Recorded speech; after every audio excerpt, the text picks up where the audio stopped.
يا فارس بعد صوتك صدى يهز الحياطين، وخيالك بعده واقف على المنصة،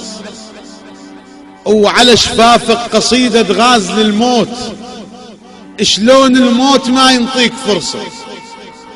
تصيح بصوت، واركض والحم الحيل وكض فراقك وينكسر نصه، ولم اصواتك هنا صوت وهنا صوت يعتم حيل وصوت ينصى،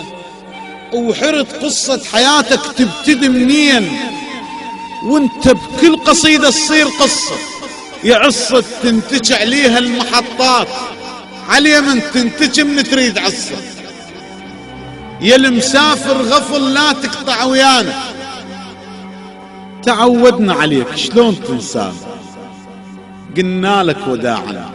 عالشفايف بالصبة تنهار دموع جوان، ودعينا لك تحن وترجع لنا ردود، رغم هالمرة ندري طول فرقانا، ومشيت لوحدك صح بس ورا التابوت راحت للقبر وياك ذكرانا، ووقفنا اشلاء يمك من بقايا حروف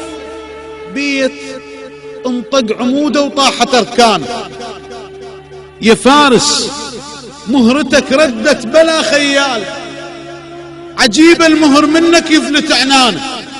ويا سفان القوافش اخرك ما جيت، الشمس نزلت ترى وردت السفانه، وقعدنا مناطرينك على الراق تعود، خل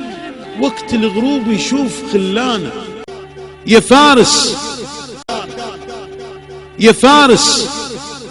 اعلن من الصبيات والدلية ذمة يقول نرجع حتى تقرانا، يا شاتل كم قصيدة نخل عطشا شوق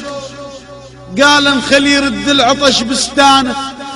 وفرسانك قوافي وتحت امرك دوم،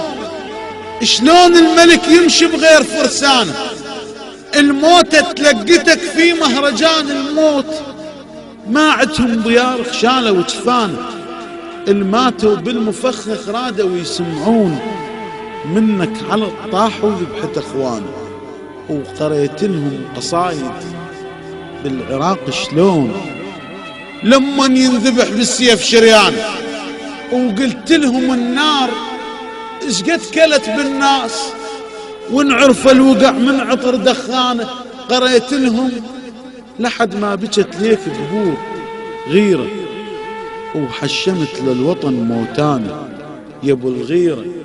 بعدنا الناطر تمر طيف